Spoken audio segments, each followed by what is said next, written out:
Miss, enciende el audio de su presentación.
Miss, tiene que encender el audio de su presentación, ¿ves?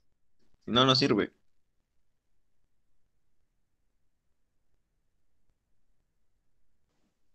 A ver, les dije, si no escuchaban, por algo les estoy pasando el link.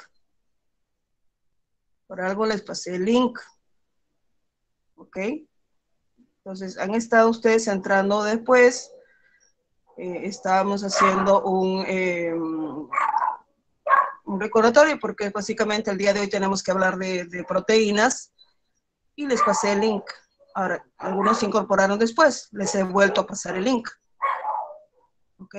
Porque ya tenemos que empezar. Entonces, esto es un introductorio. ¿Ya? Entonces, básicamente son 10 señales que indican que hay una deficiencia de proteínas y básicamente de los aminoácidos que constituyen pues estas proteínas. ¿Ok? ¿Ya?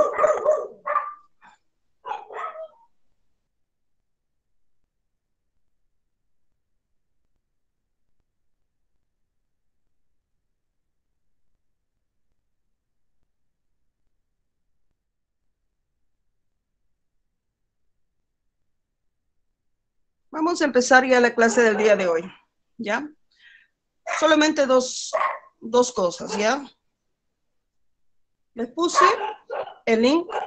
Si entraron después, bueno, estábamos avanzando. Y tengo un poco de respeto, ¿ya? Si vas a hacer preguntas, que sean de la clase.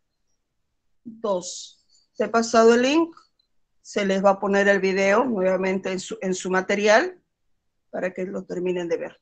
¿Está bien?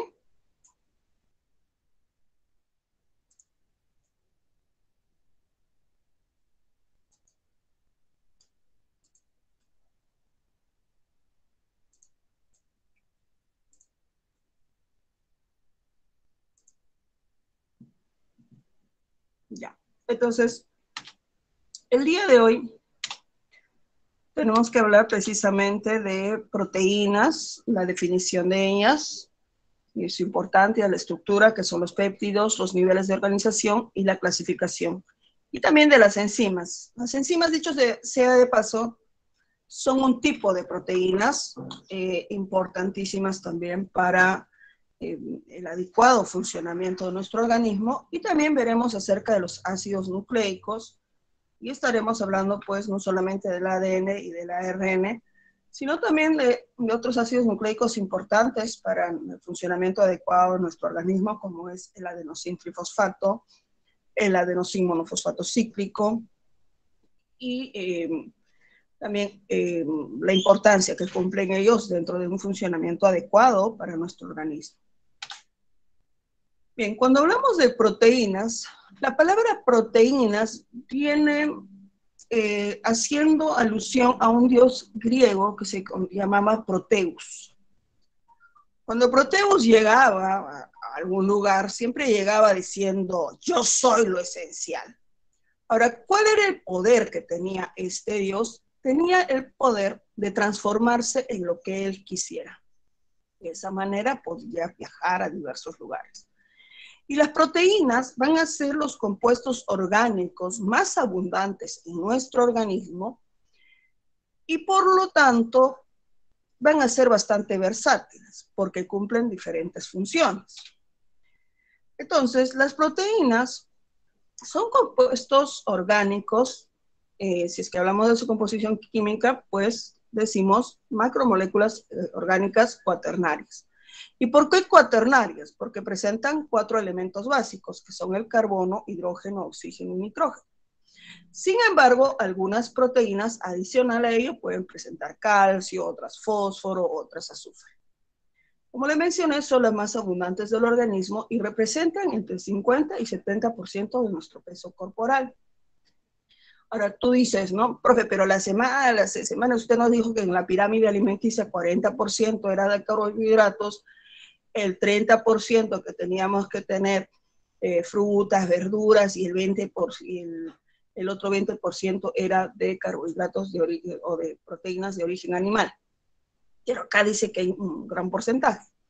Lo que pasa, chicos, es que muchos de los aminoácidos que se requieren para elaborar proteínas están precisamente también en las frutas y en las verduras. Estarán también en las legumbres. Entonces, las legumbres, las frutas y las verduras, además de contener vitaminas, también tienen cierto porcentaje de aminoácidos que van a ayudar a formar proteínas. Por eso es tan importante consumirlas. ¿Ya? Y solamente era un 10% de lípidos, ¿no? Entonces, en un plato de comida habitual, 40% de carbohidratos, el otro 30% que viene a ser de las frutas, de las verduras, básicamente, el otro 20% que es proteína pura ya procedente de procedencia animal, y el otro 10% que es de lípidos, ¿ya? Entonces, esa es una pirámide alimenticia, digamos, bien estructurada, ¿no? Según los nutricionistas. El problema está en que tenemos muy baja ingesta. Por ejemplo, en un parte del video te decía, ¿no? El tema de los periodos menstruales irregulares pueden deberse a que hay una ingesta muy elevada de carbohidratos y baja de proteínas. Y entonces eso hace que el sistema hormonal de las mujeres pues se descontrolen y de esta manera pues tenga un periodo menstrual irregular. Ahora, también algo muy importante con respecto a la buena alimentación es que cuando hay deficiencia de proteínas se pierde masa muscular. Se suele ganar tejido adiposo y se suele perder masa muscular, lo cual va a derivar luego en dolores continuos hacia los músculos y no entender qué es lo que pasa. Como las proteínas están constituidas por aminoácidos, la deficiencia de estos aminoácidos en la alimentación va a generar pues ciertos trastornos. Por ejemplo, te mencionaba, ¿no? La serotonina, la adrenalina, que es el otro nombre que se le da a la epinefrina, y la noradrenalina o norepinefrina, y la serotonina actúan como neurotransmisores, ¿ya? Y otro neurotransmisor importante, por ejemplo, es la dopamina. En el caso de ustedes, jóvenes, tienen una mayor producción a veces de dopamina. Y a veces sabemos que cuando hay una deficiencia de dopamina, por ejemplo, a veces están durmiendo y hay como temblores en la pierna, como que no pueden controlar. Eso es una deficiencia de dopamina. Y la deficiencia de dopamina va a estar bien marcada, sobre todo en pacientes con cuadros de Parkinson, por ejemplo. ¿Ya? Entonces, ¿qué es la dopamina? Un neurotransmisor. Y este neurotransmisor, para formarse, ¿qué necesita? Aminoácidos. ¿Y qué son los aminoácidos? Componentes de proteínas. Bien, entonces, nos vamos dando cuenta que las proteínas pues cumplen múltiples funciones, son polímeros de aminoácidos. ¿Por qué son importantes? Por su función estructural. Por ejemplo, en nuestro cabello, en nuestras uñas y en nuestra piel nosotros tenemos una proteína que viene a ser la queratina. Una de las peculiaridades que tienen las proteínas es que se desnaturalizan por acción del calor y de los ácidos. Y también del peróxido de hidrógeno, ¿no? Por ejemplo, aquí, si es que esta chica ha tenido una incidencia bien marcada de pinturas con peróxido de hidrógeno, pues el cabello definitivamente pierde esa naturaleza proteica y se ve así. Y acá, bueno. Entonces ustedes han visto, ¿no? Cuando, por ejemplo, vas a una estética y le dices, me quiero pintar otra vez. Y lo primero que hace la señorita que te va a atender o el caballero que te va a atender es revisa, ¿no? El capilar. Dice, uy, no, estos cabellos están muy deteriorados, te teñiría, pero no te puedo hacer ese tratamiento, sino hacerte un pretratamiento y luego tú vienes después de 2 días. ¿Por qué? Te dicen, no te vamos a hacer un tratamiento con queratina, porque mira, si yo te coloco ahorita el tinte, lo que vas a lograr es que tu cabello se te caiga, ¿no? Entonces, se hace el tratamiento, ¿ya? Ahora, otra proteína estructural importante es el colágeno. Y el colágeno, mira, lo encontramos en estas estructuras que son los tendones. Los tendones son estructuras que permiten fijar los músculos a los huesos. Entonces, a veces hay desgarre de tendones y todo ello, y se requiere, pues, el consumo de colágeno, ¿no? Ahora, el colágeno no solamente lo encuentras en tendones, sino también lo vamos a encontrar en ligamentos y lo vamos a encontrar incluso debajo de nuestra piel. La pérdida de colágeno a lo largo de los años va a generar la aparición de arrugas también. En cuanto a los histonas, por ejemplo, la histona H3B, la histona H2A, bueno, esas histonas son proteínas que van a ser importantes para el empaquetamiento del ADN y su conformación posterior en lo que se constituyen como cromosomas. Entonces las histonas empaquetan el ADN de tal manera que van a formar a las histonas. La proteína fibroína, bueno, no solamente la vamos a encontrar como proteína que va a ser formada por las arañas, siendo su tela de araña, sino que también la vamos a encontrar en los gusanos de seda, de los cuales producimos, bueno, la famosa tela pues, de seda, ¿no? Que tiene un alto costo. Cuando hablamos de virus, los virus, la estructura viral, está formada no solamente por material genético, sino que ese material genético está rodeado o protegido por proteínas que en conjunto van a formar la cápside, ¿no? Cada bolita que ustedes ven acá es un capsómero. ¿Qué es un capsómero? Una proteína que en conjunto van a formar la cápside viral que va a estar protegiendo ahí al virus. En el caso de la tubulina va a estar en los microtúbulos. ¿Y quiénes son los microtúbulos? Cuando hablemos de citología, nuevamente vamos a hablar de la tubulina, porque los microtúbulos van a ser uno de los constituyentes que forman parte del citoesqueleto, del citoplasma de la célula. ¿Ok? Y ellos pues van a constituir parte de lo que es el armazón de la célula. ¿Ok? O sea, dándole forma a las células. Entonces, ahí tenemos los microtúbulos con esta proteína que se llama la tubulina. Ahora, también podemos encontrar proteínas con función hormonal. Por ejemplo, ¿no? Una de las deficiencias que se tiene, que es habitual, es la resistencia a la insulina.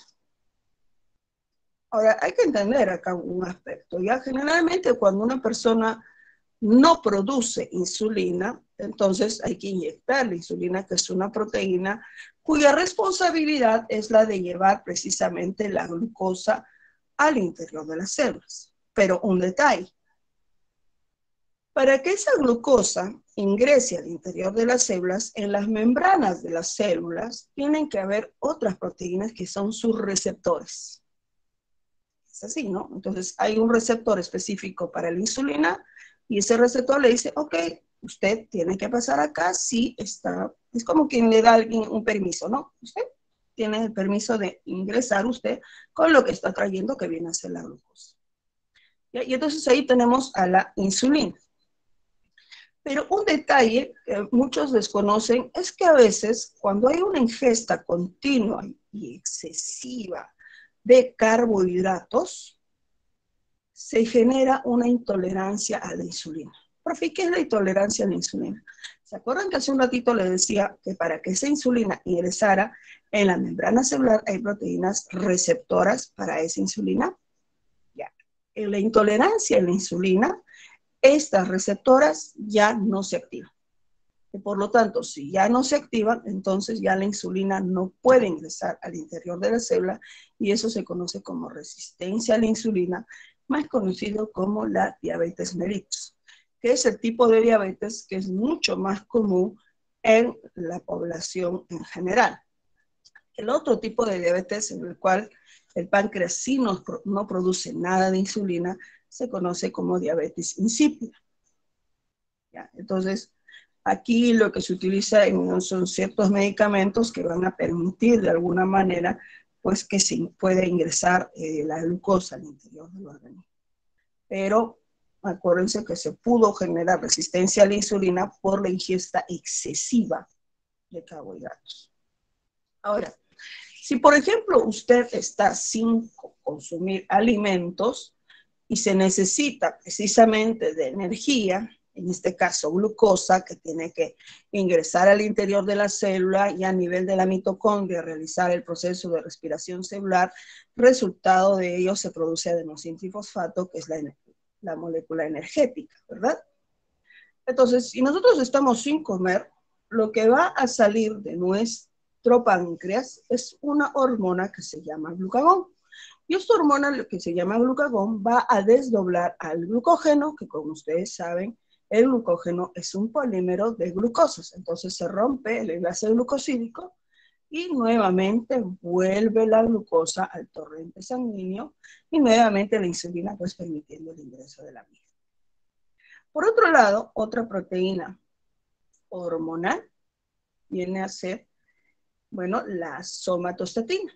La somatostatina es una hormona que va a controlar también la cantidad de glucagón e insulina.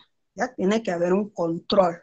Siempre, en nuestro organismo entiendan eso, siempre hay mecanismos de control. ¿Ya? Y ahí tenemos a la somatostatina, que también es elaborada, en este caso, por las células gamma del páncreas, ¿no? Para controlar los niveles de glucagón e insulina.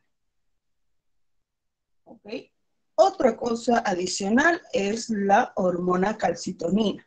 ¿Qué cosa hace la hormona calcitonina? La hormona calcitonina, como dice, inhibe la liberación del calcio por el hueso. En sí, la hormona calcitonina es elaborada por la glándula tiroides y ella lo que hace es permitir que se fije calcio en el hueso. Pero si de pronto en nuestro torrente sanguíneo se detecta la deficiencia de calcio, automáticamente se manda una señal y la hormona paratiroides sale de la glándula paratiroides. ¿Para qué, profe? Para estimular a unas células que se llaman osteoclastos a que realicen la resorción ósea y vuelvan los iones de calcio al torrente sanguíneo. O sea, van a sacar calcio del hueso. No solamente calcio, sino también fósforo, por si acaso, ¿ya? Y vuelve nuevamente el calcio al torrente sanguíneo. Ahora, ustedes se preguntarán, ¿y por qué el calcio tiene que estar en mi torrente sanguíneo? El calcio, en este caso, es un catión, ¿no? Ca, ¿no? El calcio es uno de los cationes que tienen diferentes funciones. Acuérdate que el calcio permite la contracción muscular. El calcio se va a almacenar en el retículo endoplasmático liso de los músculos, ¿no? ¿Y para qué, profe? ¿Para qué se almacena ahí? Para permitir también la contracción muscular. Otro detalle con el calcio es que el calcio participa como factor de coagulación. Si bien es cierto, existen 12 factores de coagulación, el calcio es uno de los factores de coagulación. ¿Se acuerdan que hace rato les decía, no, chicos, es importante, por ejemplo, la dopamina, la serotonina, todos esos neurotransmisores? Pero para que esos neurotransmisores salgan de una neurona presináptica hacia una neurona postsináptica, lo que tiene que pasar es que el calcio tiene que ingresar al interior de la neurona presináptica y estimular la liberación del calcio. Entonces te vas dando cuenta que el calcio es un catión muy importante para la salida, pues, de estos neurotransmisores también. Por otro lado, otra hormona importante es la secretina, que también es producida por el páncreas. Lo que va a hacer la secretina es estimular a nivel, sobre todo, pues, del intestino delgado, a la producción de bicarbonato. Profe, ¿por qué tiene que producir el intestino delgado bicarbonato? Porque el estómago produce ácido clorhídrico. Entonces, aquí en el estómago se produjo el quimo. Ahora, ese quimo tiene que pasar acá. Y obviamente, solamente el estómago tiene estructuras para soportar el ácido clorhídrico. El duodeno no lo tiene. El duodeno es la primera porción del intestino delgado. Entonces tiene que haber alguien que ayude a neutralizar ese ácido clorhídrico. Y ese alguien que va a ayudar a neutralizar el ácido clorhídrico es el bicarbonato. Pero para que se produzca ese bicarbonato, tiene que estar aquí mi amiga secretina, que es también elaborado por el páncreas, ¿ya? Y estimula la producción de bicarbonato en la zona del duodeno. ¿Okay? Entonces, ahí vemos algunas proteínas de función hormonal. Proteínas que participan en el movimiento. Y es que para la contracción muscular no solamente necesitamos el calcio, también necesitamos a dos proteínas importantes como son la actina y la miosina.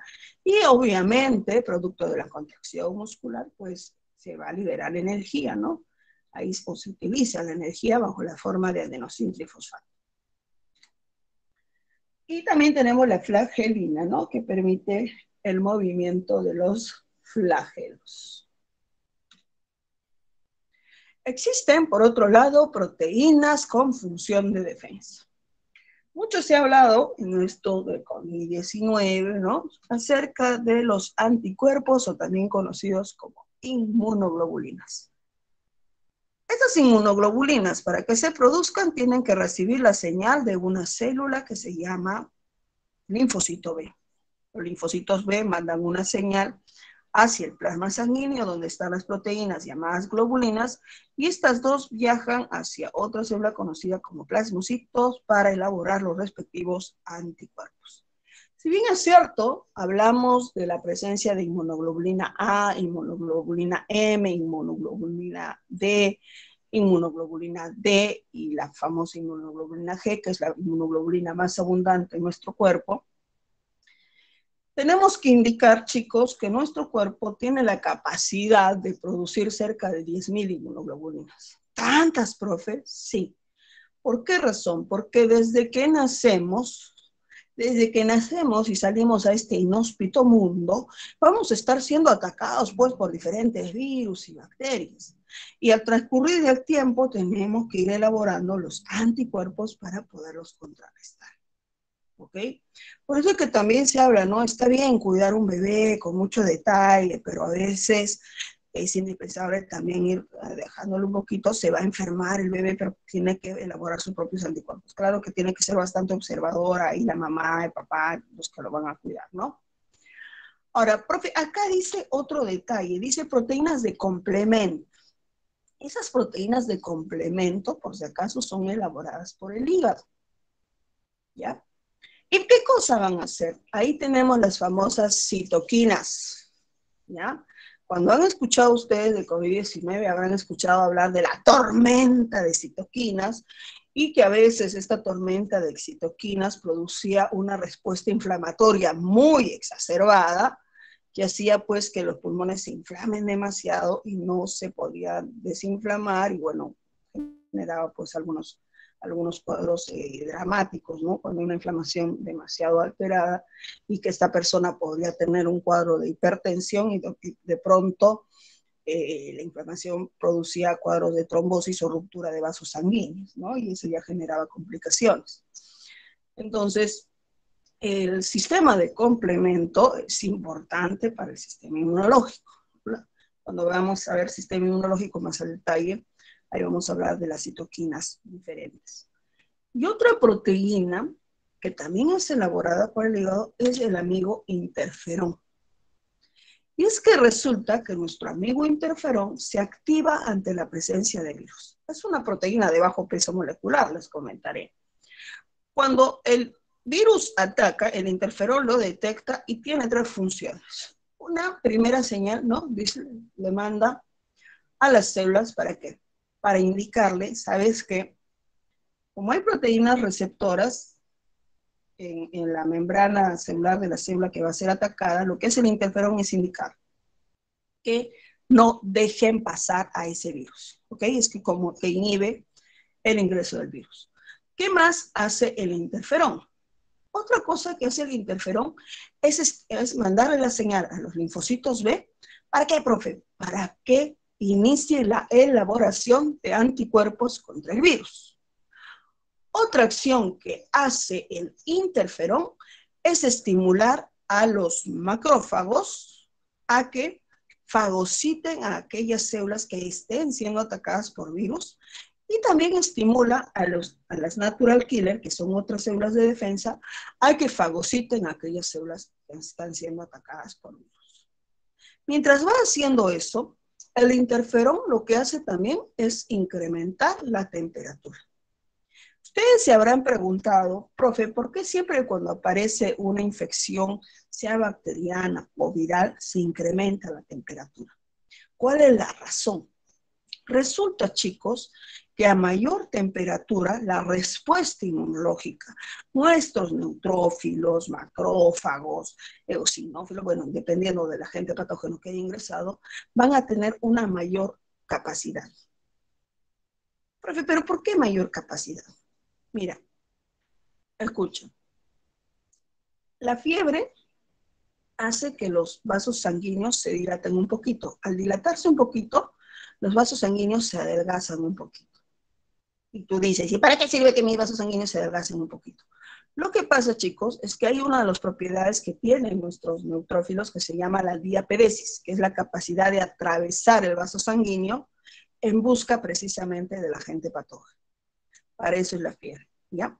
Obviamente que tiene que ser controlada, ¿no? Porque una fiebre muy excesiva, mayor de 39 grados, llegando a 40, también genera mayores complicaciones, ¿ya? Entonces, el interferón tiene todas esas acciones. Y es una proteína. Ahora, vamos a imaginar que de pronto nos hicimos una herida. Estábamos nosotros empeñosos, construyendo algo, cocinando algo, no sé, y de pronto un corte, ¿ya? Y empezamos a sangrar. Acuérdense que una de las propiedades que tiene todo organismo es la homeostasis. Y la hemostasia viene a ser la capacidad de mantener el volumen de sangre. Entonces, si estamos teniendo un corte, automáticamente se activan ciertos factores de coagulación. En este caso, la protrombina estimula la trombina y la trombina estimula el fibrinógeno. ¿Para qué, profe? Para que produzca una especie de red. ¿Red? ¿Dónde? Miren, cuando nosotros tenemos una herida, lo primero que ocurre es la vasoconstricción, o sea, que el vaso sanguíneo como que se acorte. Luego se forma una primera línea, ¿no? Donde los trombocitos se van quedando ahí en donde está la herida. Pero luego viene el tampón plaquetario definitivo y para ello se necesita este fibrinógeno. ¿Y qué es el fibrinógeno, profe? El fibrinógeno es como una especie de red que va a atrapar no solamente a los trombocitos, sino también va a atrapar a los glóbulos rojos a que se queden ahí en esa herida, formando lo que ustedes conocen como la costra, el tampón plaquetario definitivo. Entonces, para ello se necesita esta proteína. Profe, ¿por qué le han puesto función defensiva? Obviamente es una necesidad defendernos de la pérdida de sangre. Claro que sí, nosotros no podemos perder sangre por mucho, ¿verdad?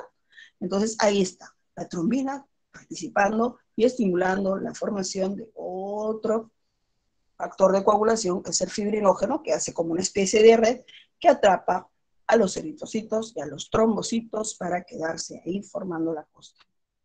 Ahora, en este hermoso bebecito, en su saliva, tenemos a la mucina.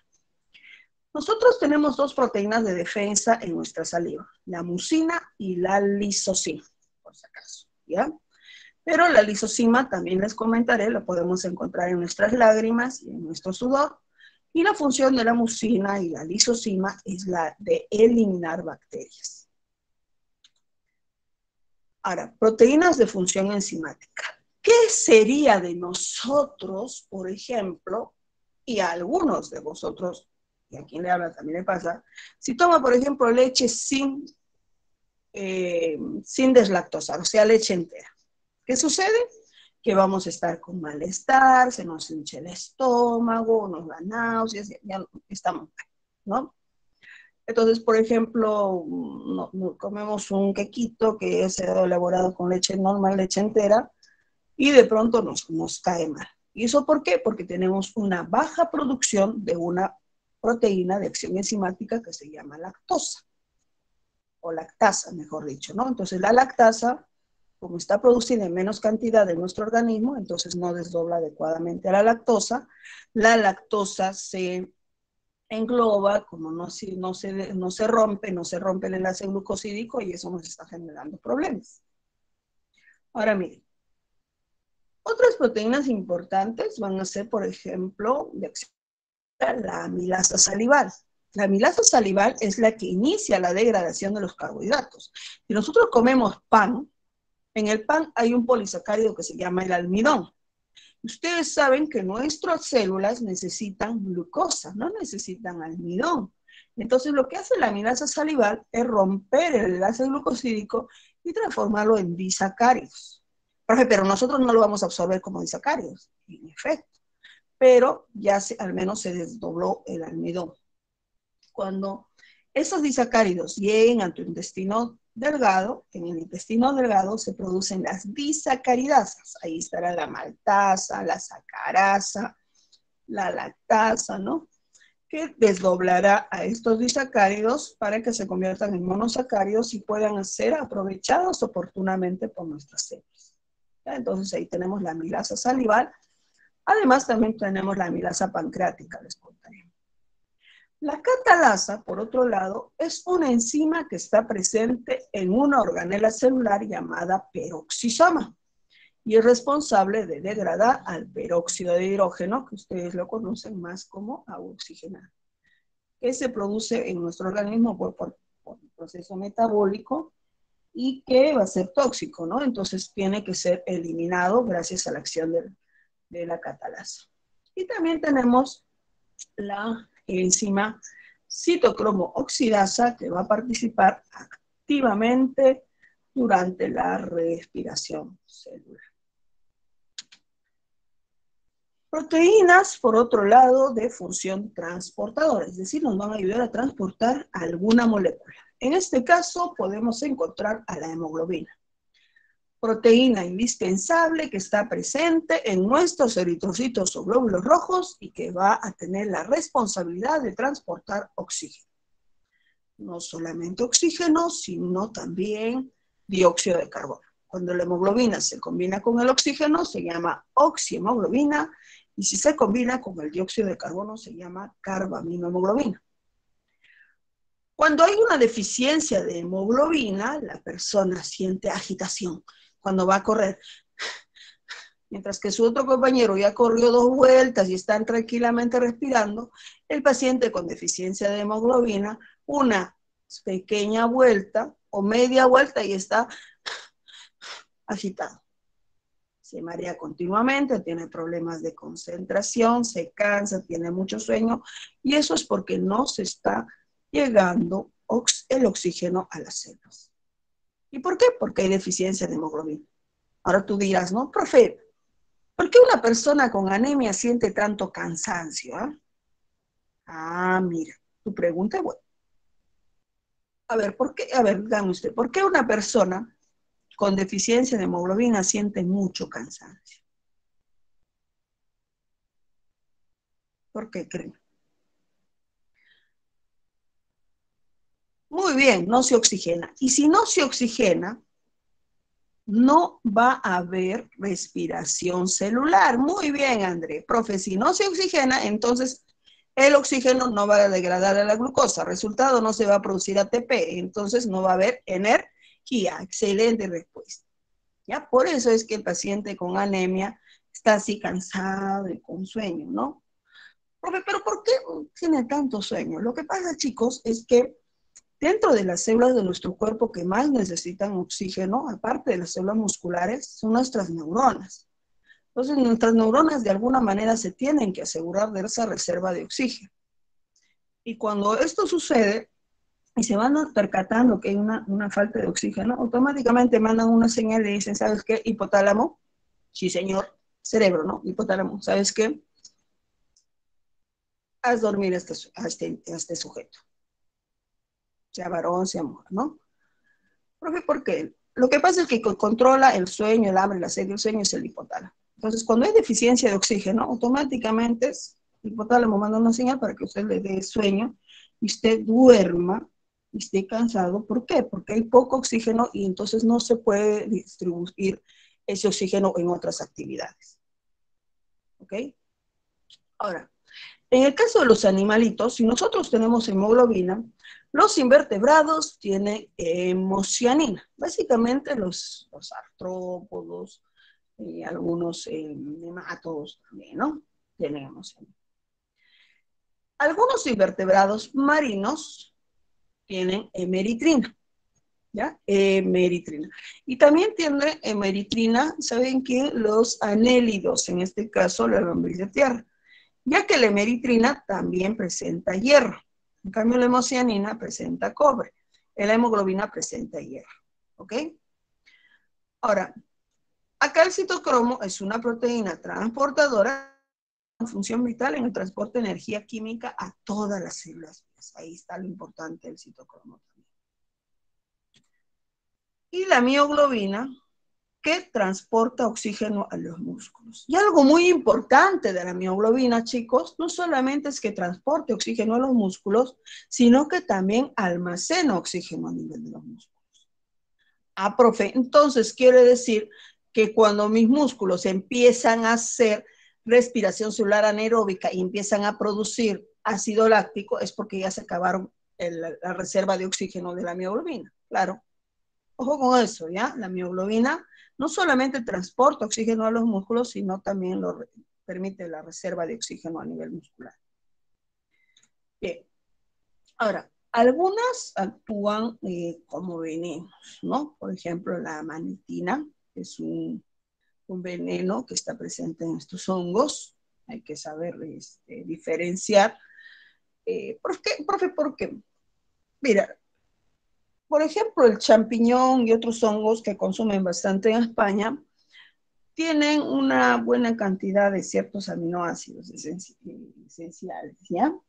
Que van a ayudar a producir proteínas. Pero hay que saber diferenciar. En caso de nosotros, que no tenemos mucho consumo pues, de hongos, no lo sabemos diferenciar, ¿no? Pero acá sí, acá mírame, este es un honguito que produce este veneno que se llama manitina. Ahora, existen otras toxinas, como por ejemplo la toxina botulínica, la toxina de botulismo, que sí va a ser en este caso de uso estético, ¿no? Permitiendo el famoso Botox, ¿no? Estira a las personas. Ahora hay gente, claro, que abusa del Botox y su cara pues se le hincha demasiado. No sé, estaba viendo hace rato, ¿no? Mi hermana me dice, ese es Cristian Domínguez. Y yo lo vi, digo, no, ese no es. Sí es, me dice, no es. Le digo, bueno, hace tiempo que no lo veo. Pero cómo ha cambiado la cara de este personaje, ¿no? Entonces ahí se nota que hay un abuso de Botox, claramente. Ahora, hay proteínas, bueno, en el veneno de la serpiente, pues, ¿no? Aquí está. Nosotros si queremos hacer un antídoto contra este veneno, pues lo tenemos que sacar definitivamente del mismo veneno de la serpiente. Profe, ¿y dónde acá hacen el estudio de ello? Ustedes saben que en el Museo de Historia Natural hay un área que es el área de el serpentario, ¿no? Ahí en el serpentario, ahí estudian bastante lo que son las serpientes. Bien, función de reserva. Por ejemplo, tenemos la ovoalbúmina presente en el huevo. En nosotros, profe, en nuestro plasma sanguíneo, nosotros tenemos la albúmina, por si acaso. Es la proteína más abundante del plasma sanguíneo, dicho sea de paso. En el trigo tenemos la gluteína y la gliadina. Ahora, algunas personas, cuando consumen pan, a veces se les hincha el estómago. Y luego, o cuando consumen cereales, ¿no? El cornflakes y todo ello. El médico dice, no, tiene una resistencia o intolerancia al gluten. Y aquí alguien se hizo una pregunta, ¿no? El pan es bastante antiguo. ¿Por qué razón? Así, bueno, en la época, bueno, hace 2000 años atrás, donde se vendía pan ahí en los judíos y todo, porque no había eso, alguien que haya escrito que se comió pan y la persona tuvo alteraciones, porque no era recurrente en ese entonces. Entonces la pregunta es, ¿por qué de pronto apareció la intolerancia al gluten? Y saben, cuando se hizo una investigación, se dieron con una sorpresa terrible.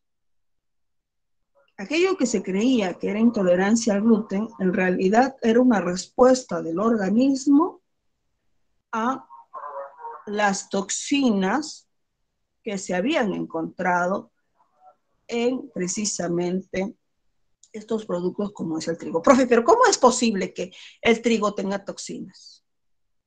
Va a tener toxinas si es que, muchas veces, si es que para lograr su cultivo se haya utilizado pesticidas. Y el problema con los pesticidas es que tienden a almacenarse en las células.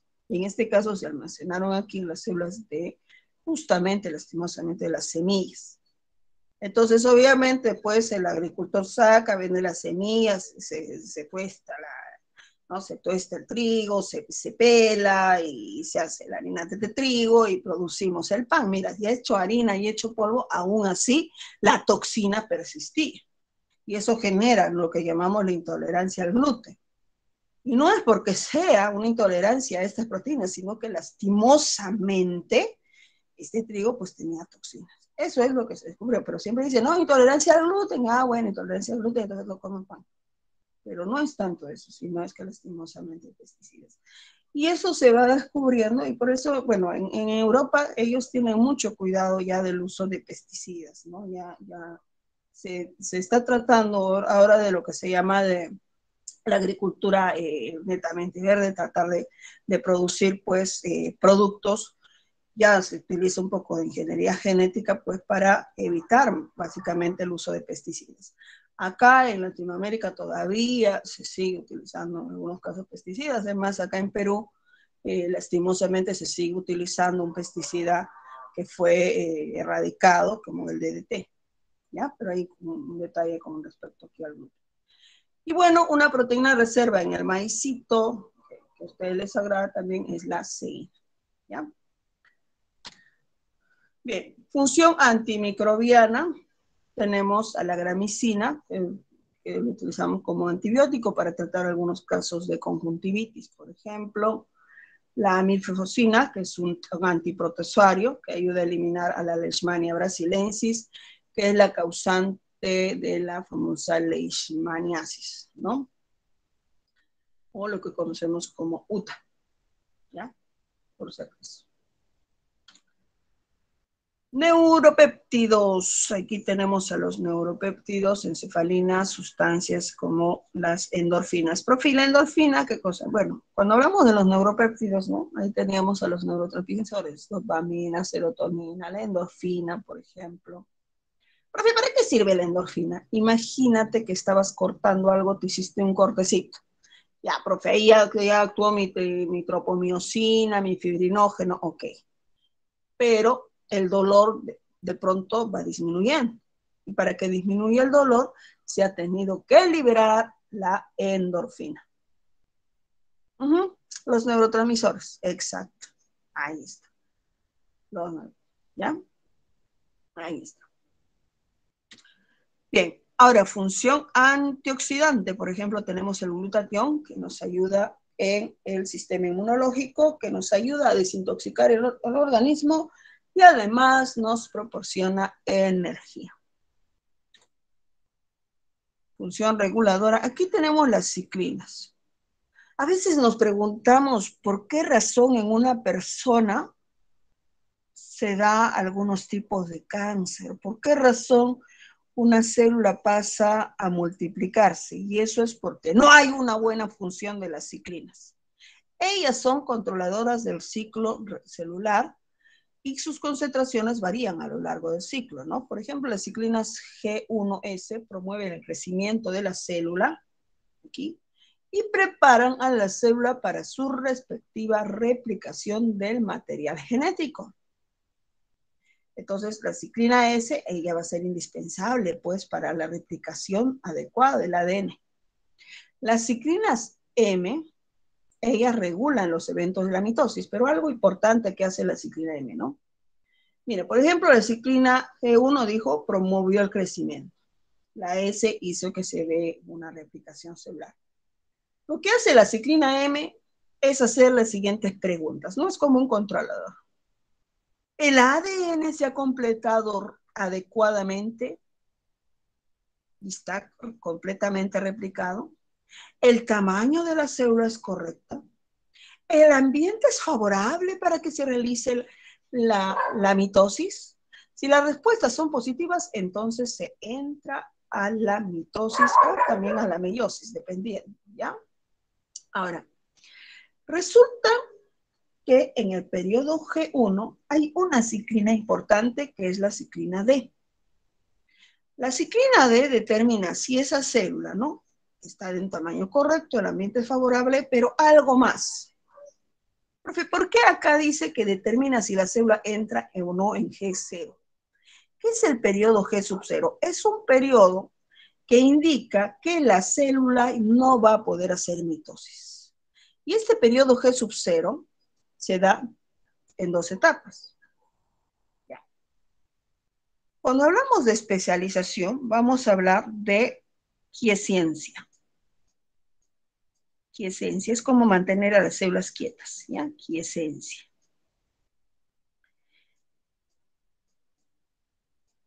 Las células que se mantienen en periodo de quiescencia son las neuronas y las células musculares.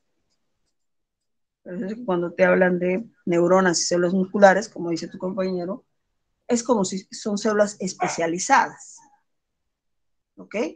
Entonces, al ser células altamente especializadas, pierden su capacidad de hacer mitosis, o sea, de reproducirse. ¿Ok? Pero, ojo con esto. El periodo G sub 0 no solamente obedece a la quiescencia, también va a obedecer a la senescencia. Profe, ¿y qué es senescencia? La senescencia viene de senil. Senil es viejo, ¿verdad? Ah, profe. Entonces, quiere decir que, en efecto, ¿no?, cuando las células entran en senescencia, entonces ellas son células viejas o enfermas, que tienen que ser eliminadas, y van a ser eliminadas por un mecanismo que se llama apoptosis, muerte celular programada. Y esto va a estar estimulada por una organela celular, que en este caso son los lisosomas. ¿Ok? Entonces, ¿qué pasa cuando aparece una célula cancerígena que no ha sido identificada y la ciclina D no controla eso? ¿Qué pasa? Y hay una mitosis descontrolada. A ver, entonces, aquí, ¿de quién fue el error? De la ciclina D, que no pasó esa célula, no dijo, oye, esta tiene que pasar a apoptosis. No, no la mandó a apoptosis. Siguió la célula enferma con cáncer y empezó a hacer una mitosis, y es más, empieza a hacer una mitosis descontrolada. Y ahí entonces está el detalle, ¿no? Entonces, aquí no se reguló adecuadamente la ciclina. Ya, ahí. Profe, ¿y qué pasa, por ejemplo, cuando hay algunas mutaciones genéticas, ¿no? Algunos trastornos congénitos? Y eso es porque no se percató adecuadamente la ciclina S, uno, de que se haga bien la replicación, y el otro detalle, que la ciclina M no se dio cuenta de que el ADN estaba mal replicado, de que había mutaciones, de que habían alteraciones, no se dio cuenta y simplemente lo pasó. Ya. En el caso de las ciclinas pueden ir fallando, ¿por qué? Porque acuérdate, las ciclinas que son proteínas. Y cuando nosotros vamos a ver dogma central de la biología molecular, hay que entender que el dogma central de la biología molecular obedece a 3 procesos. replicación, que es sacar una copia del ADN, y ahí se dio el error. Ocurre el periodo de la transcripción, que es sacar o copiar el ADN, y luego viene la traducción. Puede ser que el error se haya dado ahí, en el dogma central. Y al hacer un dogma central inadecuado, entonces se produce malaciclina D, que finalmente es un tipo de proteína. Y ahí se dio el resultado. O sea, así como hay control, también esto obedece a la replicación, transcripción, traducción, ¿no? Que vamos a ver cuando veamos dogma central, ¿ya?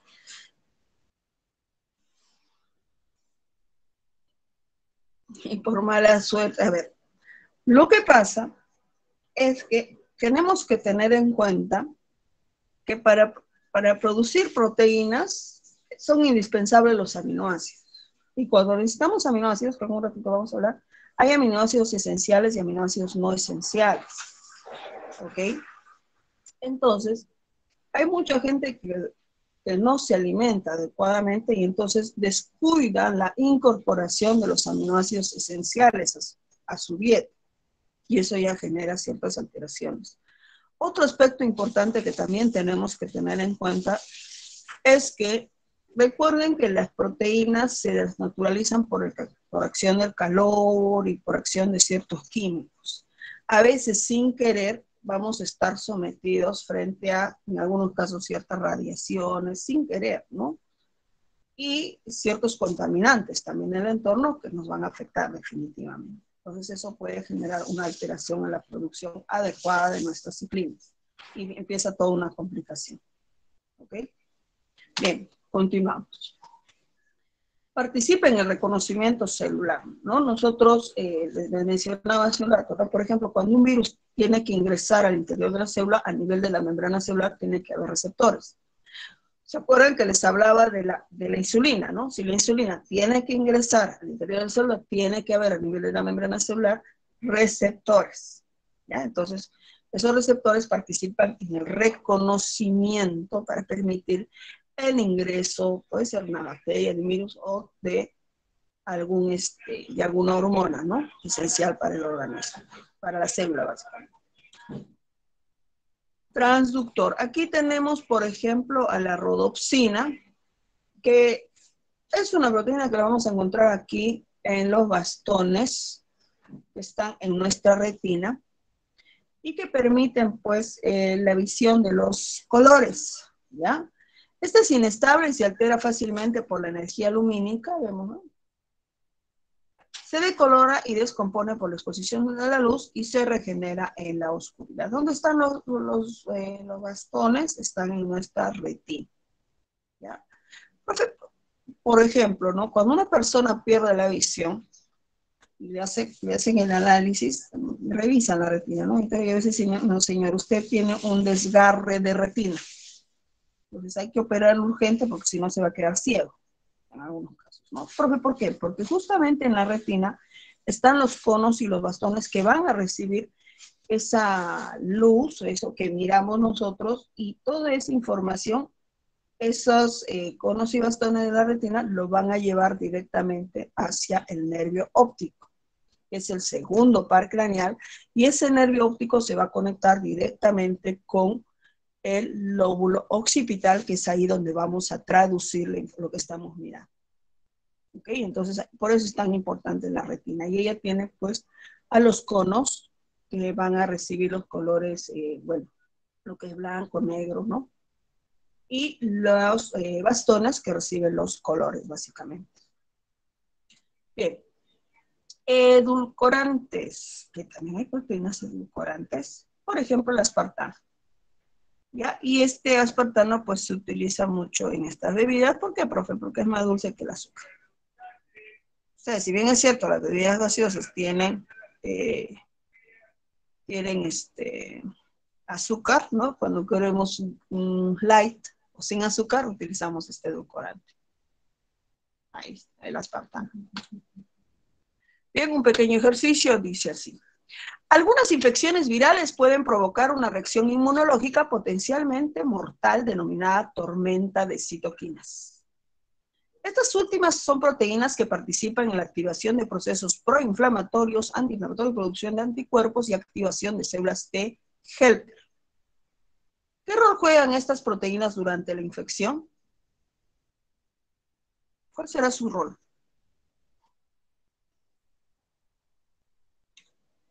Reguladoras. Profe, ¿por qué no defensivas y sí reguladoras? Miren, si bien es cierto, claro, cumplen una función parte defensiva, pero tienen que regular. Profe, ¿por qué? ¿Se acuerdan que hace rato yo les dije, ¿no? En algunos pacientes se daba la tormenta de citoquinas y esa respuesta ha sido muy exagerada. ¿Por qué? Porque antes de ser antiinflamatorio ha producido demasiada inflamación, no se reguló adecuadamente en algunos pacientes. ¿Y saben quiénes tienen esta tormenta de citoquinas muy elevada? Precisamente los más gorditos. En Estados Unidos, ¿por qué murió mucha gente? Una población, bueno, la mayoría de pobladores con problemas de sobrepeso. Y en ellos, la tormenta de citoquinas o esta respuesta inflamatoria fue muy exacerbada y no se pudo controlar adecuadamente. Y peor aún si eran pacientes que además de tener su cuadro de obesidad, tenían también, además de ello, problemas de hipertensión. Entonces ya generaron una mayor complicación. En algunos casos generaron cuadros de trombosis, bueno, ruptura de vasos sanguíneos, y eso es lo que finalmente termina matando al paciente. Bien, siguiente. La estructura molecular de las proteínas está constituida por aminoácidos. El grupo amino es el grupo que tiene el NH, y el grupo carboxilo es el grupo que tiene el COOH, por si acaso. Grupo amino y grupo carboxilo también. Y los aminoácidos en disolución acuosa, si una molécula de aminoácidos se ioniza cuando hay cambio de pH, se les llama swisteriones. Y en otras palabras, los swisteriones, digamos que van a ser los aminoácidos más activos. ¿Ok? Ahora, la concentración de protones, es decir, el pH en medio, se altera por esta situación. En lo que es el grupo carboxilo es ceder protones de hidrógeno. Ahora, los aminoácidos se pueden clasificar según la naturaleza del radical R. Profe, ¿por qué? Miren, cuando tenemos un aminoácido, todo aminoácido tiene el grupo carboxilo y su grupo amino y su grupo carboxilo. Pero los aminoácidos van a diferir unos de otros por su radical. Entonces tenemos, ¿no? Algunos radicales, por ejemplo, aminoácidos ácidos con radicales cargados negativamente a pH neutro, algunos con radicales aromáticos, algunos cargados positivamente a pH neutro, otros con radicales sin carga, otros con radicales apolares alifáticos. Pero aquí tenemos que lo más importante de estos aminoácidos es reconocer a los aminoácidos esenciales, que son aquellos que no nos produce nuestro cuerpo, pero que sí debemos de adquirirlo con nuestros alimentos, ya que la deficiencia de ellos van a generar ciertos problemas. Por ejemplo, la histidina. Ella impulsa a que los tejidos crezcan y se regeneren. Entonces entenderás que la deficiencia de este aminoácido va a hacer que nuestros tejidos no se regeneren oportunamente, en el caso ya de los que estamos más cochitos, y en el caso de ustedes, pues que los tejidos crezcan, porque todavía muchos de ustedes están en crecimiento todavía.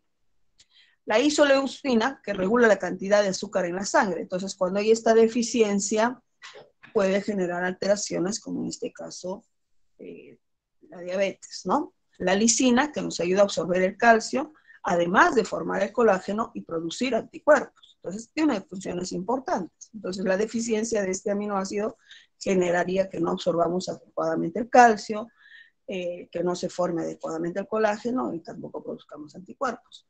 La leucina, que nos ayuda a cicatrizar los tejidos musculares, la piel y los huesos. Entonces, es indispensable, por ejemplo, cuando sufrimos lesiones graves frente a un accidente, que tenemos no solamente una ruptura de de hueso. Vamos a imaginar un choque, ¿no? Se ha roto nuestro hueso, tuvimos una herida profunda, nuestros tejidos musculares también están dañados y obviamente nuestra piel. Entonces, para la regeneración, ¿no?, y cicatrización necesitamos este aminoácido. La metionina es un potente antioxidante y protector frente a las radiaciones. La fenilalanina, que mejora el estado físico y disminuye los dolores. La treonina, que regula la proporción de proteínas y regula que se acumule la grasa, participando en lo que es la lipólisis, la degradación de las grasas. Y el triptofano, que disminuye el insomnio, la ansiedad y la depresión. Este aminoácido va a ser importante para la producción de serotonina, que es un neurotransmisor. Y cuando la serotonina se produce, esta estimula también la liberación de una hormona que se llama la melatonina. Cuando producimos suficiente melatonina, entonces vamos a dormir tranquilamente. ¿Qué pasa cuando una persona no duerme tranquilamente? Justamente aparece la ansiedad y la depresión.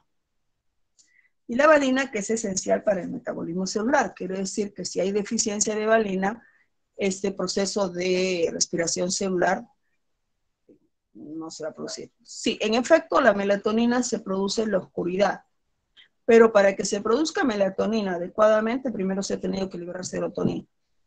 Ahora tú dices, profe, ¿de qué manera libero yo serotonina? Primero, para liberar la serotonina tienes que entender que tienes que hacer ejercicio. Ustedes se habrán percatado que si ustedes están mucho tiempo sin hacer ninguna actividad y están sentados mucho tiempo, de pronto como que les da cansancio y están medio tristones, ¿verdad? ¿Se acuerdan que la semana pasada hablábamos de el azúcar y que el azúcar tenía un efecto como adictivo? ¿Por qué, profe? Porque a mayor producción de azúcar justamente liberas una gran cantidad de dopamina. Y la dopamina es un neurotransmisor que tiene ese efecto placebo. Y la dopamina, cuando va generando efecto placebo, se libera precisamente en individuos, por ejemplo, que consumen drogas. Y habíamos mencionado que el azúcar tenía un carácter adictivo. Entonces, cuando comemos chocolates, ¿no?, y estamos sin hacer actividad, podemos sentirnos tristes. Y de pronto, si tomamos los chocolates, de pronto estamos alegres, porque estamos liberando dopamina. Y eso es engañar prácticamente al cerebro. Entonces, para evitar eso y para que estemos contentos, alegres, tranquilos, y no estemos tomando chocolate y engordando de manera profusa y estar sedentarios, lo recomendable es hacer ejercicio para liberar serotonina. La serotonina va a hacer que liberemos la melatonina y eso va a hacer que descansemos adecuadamente. ¿Por qué? Porque el hecho de que tengamos también cuadros de insomnio continuo va a hacer que nuestro sistema inmunológico se deprima y vamos a ser más propensos a tener enfermedades. Entonces ahí vamos relacionando. ¿Sí, chicos? Y la valina, que es esencial para el metabolismo celular. Ajá. Ya. Bien. Ahí tenemos los aminoácidos no esenciales, van a ser elaborados, sí, por nuestro cuerpito. ¿Ya? Ahí tenemos la alanina, que ayuda en el metabolismo de la glucosa, fortalece también el sistema inmunológico. La aspargina, que actúa de manera positiva en el control metabólico de las funciones del sistema nervioso y equilibrio emocional. Quiere decir que puede ocurrir una deficiencia de ella para el tema del equilibrio emocional, ¿no? Entonces, hay personas que no tienen este equilibrio emocional adecuado y el médico pues tendrá que hacer un análisis relativo para ver si es que hay deficiencia de alguno de estos aminoácidos. El ácido aspartico, que aumenta la resistencia, rejuvenece la actividad celular, importante para regenerar también nuestras células, y el ácido glutámico, que actúa como neurotransmisor después de la glucosa y viene a ser el combustible preferido por el cerebro para producir energía. O sea, después de la glucosa tenemos el ácido glutámico también como neurotransmisor, o como productor de energía, perdón. ¿Qué es el enlace peptídico? Si es que nosotros decimos que los constituyentes básicos de las proteínas son los aminoácidos, el enlace peptídico permite precisamente unir a estos aminoácidos. ¿Ya?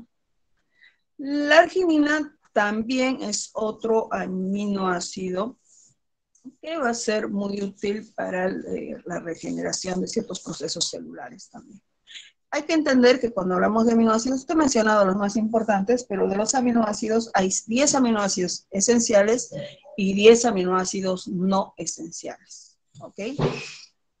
En el caso de la arginina, no es también esencial. ¿Ya? Ahora, en el caso del enlace peptídico, acuérdate de una cosa. El enlace peptídico, para que se junte, se tiene que unir el extremo amino con el extremo carboxilo. Cuando se une el extremo amino con el extremo carboxilo, se libera una molécula de agua. Entonces, acuérdense que cuando se libera una molécula de agua, se da una reacción de condensación, ¿no? Se libera una molécula de agua. Profe, entonces, este enlace se puede romper por hidrólisis. Sí, claro que se puede romper por hidrólisis. ¿Ya? Bien, entonces tenemos los péptidos. Y entonces un péptido, ¿qué es? Aquel que está formado por aminoácidos, ¿no? Puede estar formado por 2 aminoácidos, formando un dipéptido. Los oligopéptidos que están formados por de 3 a 10 aminoácidos. El polipéptido, que es de 11 a 50, y las proteínas propiamente dichas, que están formadas por 50 aminoácidos. Si bien es cierto, el glucagón es un tipo de proteína hormonal, ¿no? Pero él está formado solo por 29 aminoácidos. Y la proteína más pequeña, pregunta examen de admisión, es esta, es la insulina, que está formada por 51 aminoácidos. Ahora, fíjate esta secuencia, ¿ya?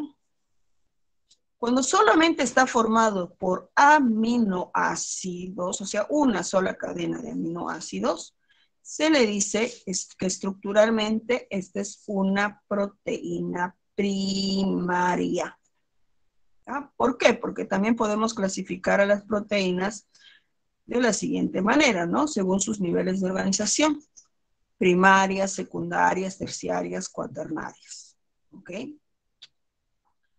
En el caso de las proteínas primarias, son aquellas que están solamente formadas por aminoácidos.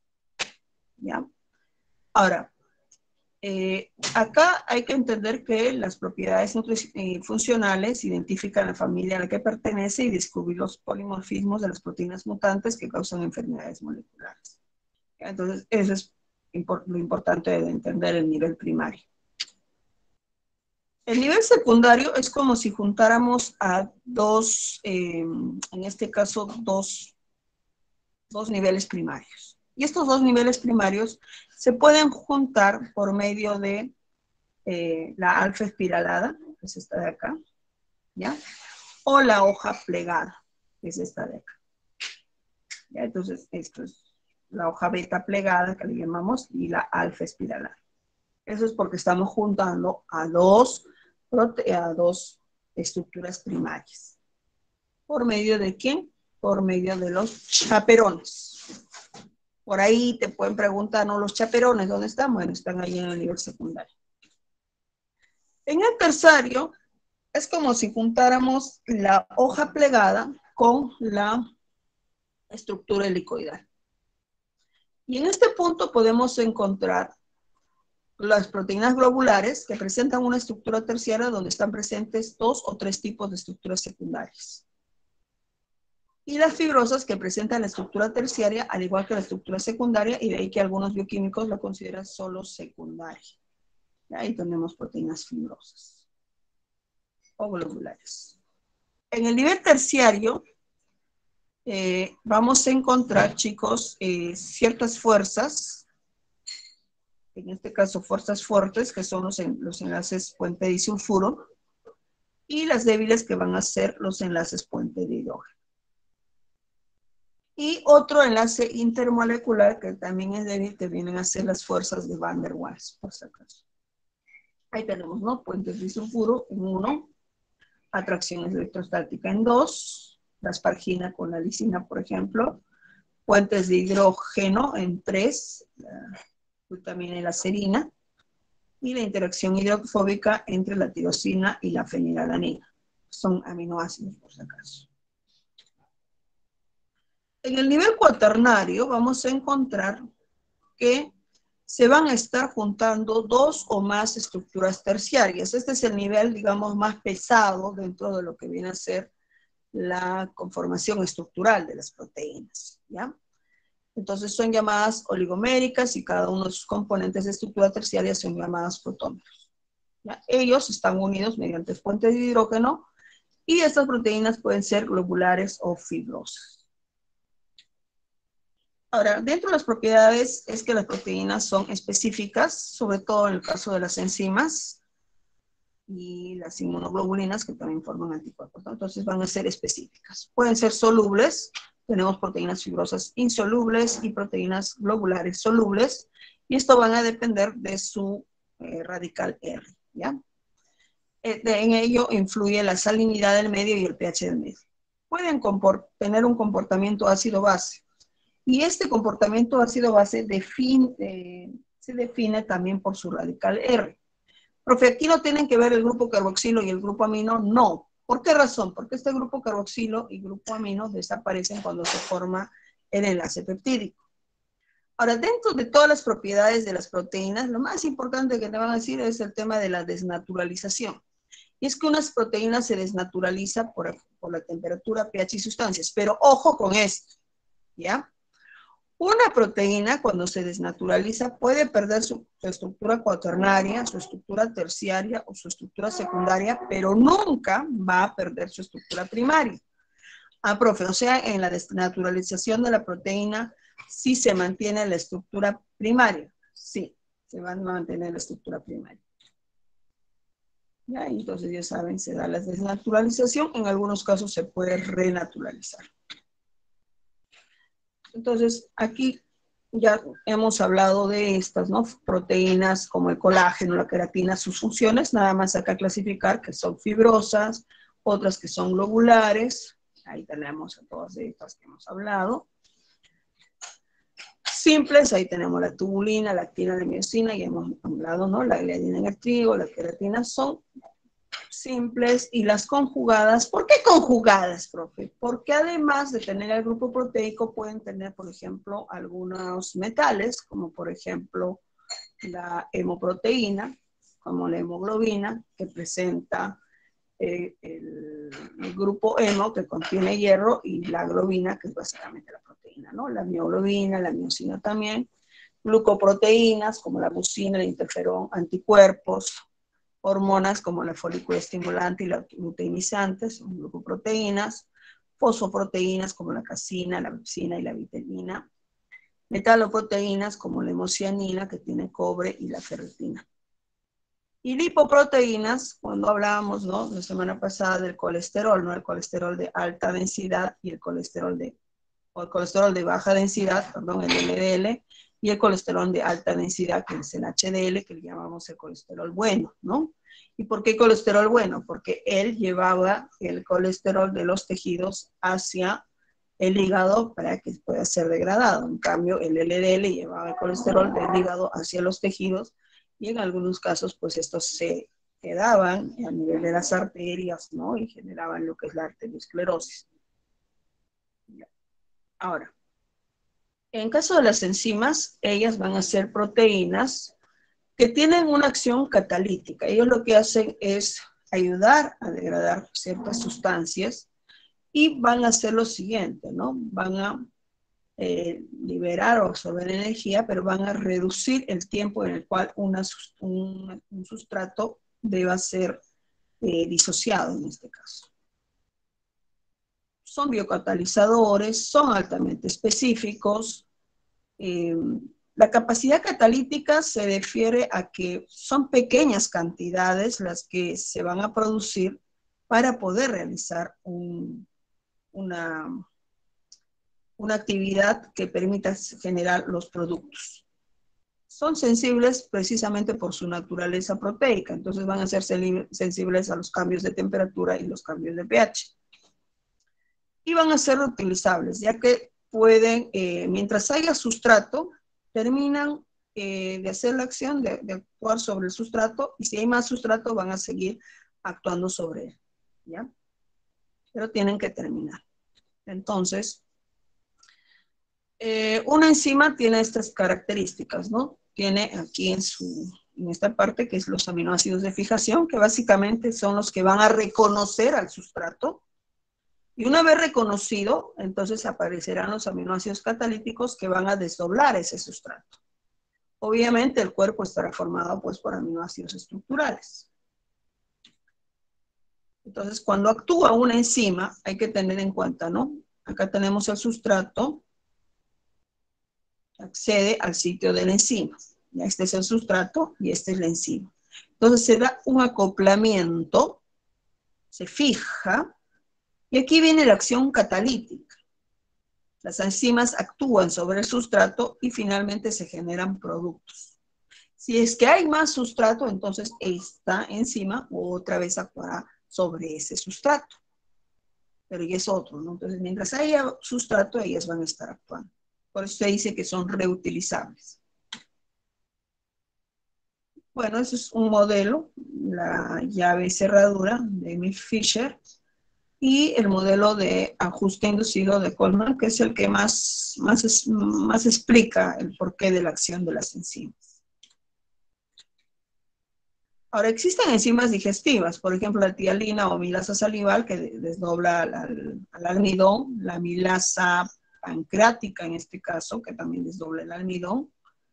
Tenemos a la maltasa, que desdobla la maltosa, la sacarasa a la sacarosa, la lactasa a la lactosa. Ahí está. Las lipasas que degradan a las grasas, hay lipasa pancreática, hay lipasa intestinal, hay lipasa gástrica también, por si acaso, ¿ya? Y tenemos a las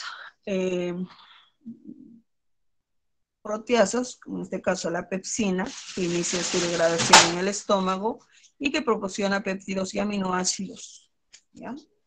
Y después tendremos a las dipeptidasas que desdoblan también a los péptidos, que son producidas por el intestino delgado. En el caso de las dipeptidasas, más que por el intestino delgado, van a ser producidas por el páncreas, ¿ya? Otras enzimas importantes, la anhidrasa carbónica, que va a ser importante para nuestros pulmoncitos también para ayudar a degradar el dióxido de carbono en algunos casos, y mantiene el pH de nuestra sangre.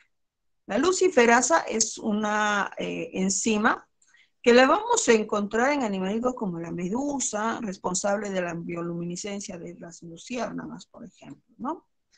La alcohol deshidrogenasa, que la podemos encontrar en nuestro hígado, ayudando a degradar precisamente el alcohol. El trifosfato isomerasa, que es importante en el metabolismo de los azúcares. Y la citocromo P450, que nos va a ayudar a modificar algunos fármacos y compuestos tóxicos que ingresan a nuestro organismo. Cofactores y proenzimas son aquellos, en el caso del cofactor, digamos que es una enzima que no está activa. Y ella, mira, ve, acá tenemos las apoenzimas que son carentes, ¿no?, de actividad catalítica y necesitan de un amigo. A ver, mira, acá tenemos una enzima inactiva llamada apoenzima. Ella necesita a su amigo cofactor y entonces el cofactor la va a volver activa, para ser más claro. ¿Ya? El cofactor vuelve activa a la apoenzima y una vez que se vuelve activa esa enzima, entonces ahora sí va a poder degradar a los sustratos. Ahí está. Y ahí está. Y entonces se llama apoenzima cuando no tiene actividad y se llama holoenzima cuando sí tiene actividad, pero ha necesitado de un cofactor. Las proenzimas sin actividad catalítica, tenemos la amilasa, el pepsinógeno, el tripsinógeno, el quimiotipsinógeno, que necesitan ciertos activadores, como por ejemplo el cloro, el ácido clorhídrico, la enterosinasa o la tripsina, y aquí se forman las enzimas. ¿Ya? O cofactores orgánicos, que unidos a una coenzima constituyen una holoenzima o forma catalíticamente enzima. ¿Ya? Aquí tenemos la nicotinamina, la coenzima, el ácido tetracofórico, adenosina trifosfato. Aquí me detengo un poquito en esta porque la adenosina trifosfato es empleada por todos los seres vivientes para alimentar la energía en sus reacciones químicas. Esto es importantísimo. ¿Ya? Y también la otra que es importante es la coenzima Q10, que se le conoce como ubiquinona. ¿Ya? ¿Por qué es importante? Fíjate que la ubiquinona o coenzima Q10 es común en casi todas las células mitocondriales existentes. ¿Y por qué es importante? Para la respiración celular aeróbica, genera el 95% de ATP, ¿no? Mira. Y se le considera como un antioxidante y se recomienda como un suplemento dietético, ya que a la vejez esta deja de poder sintetizarse. Ahí está. Profe, o sea, ¿hay medicamentos que tienen coenzima Q10? Sí.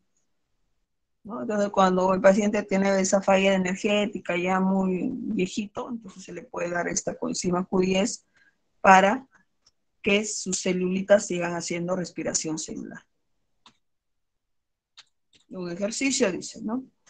En el tubo 1 hay una solución que contiene células del hígado de res y en el tubo 2 hay una solución de células extraídas de las hojas de plátano.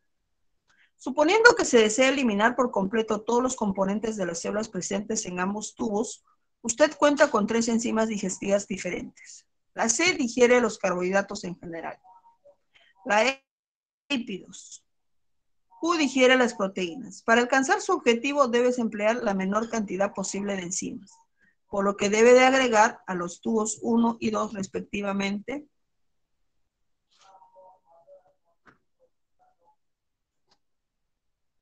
¿Qué agregamos?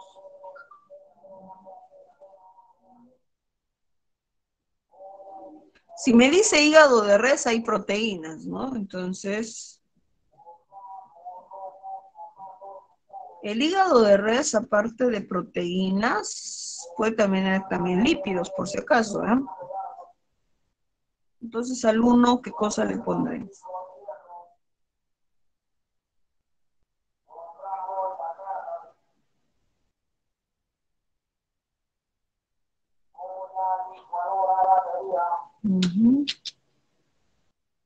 Y el IP, ¿no?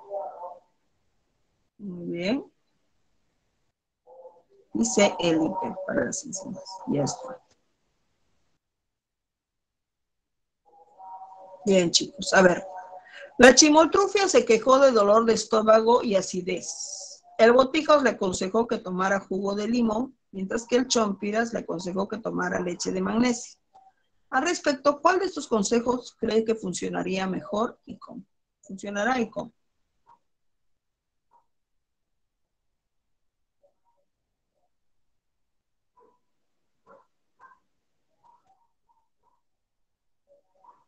Muy bien. Profe, el consejo del chompiras, ¿no? Es el mejor porque esto ayudará a neutralizar el exceso de acidez en el estómago. Ahí está. La leche de magnesio, ¿no? Bien. Los aminoácidos que en medios biológicos generan cargas eléctricas negativas son los que tienen carácter. Si generan cargas eléctricas negativas, van a tener carácter ácido, ¿ya? Por si acaso. Las actividades químicas de las células se aceleran por... ¿Qué necesitamos para...? Muy bien, por enzimas, ¿verdad? Ahora, respecto a los ácidos nucleicos o también conocidos como nucleínas, tenemos que tener en cuenta que estos van a ser biomoléculas pentanarias formadas por carbono, hidrógeno, oxígeno y fueron descubiertas, si bien es cierto, por Friedrich Fischer cuando aisló ciertas moléculas ricas en fosfatos, a las cuales le llamó nucleínas. ¿Ya? Ellos son polímeros unidos a través de enlaces fosfodiéster. Un detalle de los ácidos nucleicos es que van a ser moléculas conocidas más que nada como macromoléculas porque tienen un elevado peso molecular. Y es que el nucleótido es su monómero. Y cuando hablamos del nucleótido, el nucleótido está formado por azúcar pentosa, grupo fosfato y una base nitrogenada.